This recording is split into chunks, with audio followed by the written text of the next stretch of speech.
Hi everyone, today I'm going to be showing you this quick and easy queen inspired updo. First, part your hair down the middle, then with your two thumbs right above your ear, go all the way around the back of your hair, leaving a small piece hanging down the back.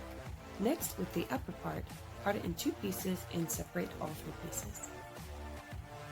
On the left side, we're going to take a very small piece from the back and we're going to add our easy updo extensions for more volume. We're going to take a little piece and just add the easy updo extensions around the back. Next, we're going to part that in two pieces and begin twisting. Twist, add a piece. Twist, add a piece. We're working with two pieces here and just adding one piece every time we make a twist. Don't worry about it being perfect because this is quite a messy updo. Just make sure you keep it as tight to your head as possible. So twist and add a piece until you have no more hair left. Now we're going to remain with the remaining hair. We're going to twist all the way to the bottom. We're going to do the same thing in the back. We're going to add our easy updo extensions to the left side. Now we're going to take two pieces and begin twisting, adding pieces as we go. If your hair is not as long as mine, don't worry.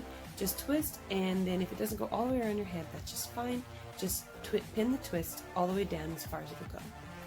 Now, if you do have hair as long as mine, you can just add like a ponytail like I did in the back and just twist it up and make a little bun in the back. I'm going to make one bun and then add bobby pins, make another bun and add bobby pins. Now with the remaining hair in the back, twist it twice around, then take it up and over the two buns that you've already made and make one more bun to cover the back. Pin it until desired. And there's your easy updo. And add carnations if you like. I hope you enjoy this updo. Have a great day. Love you guys. See you next time.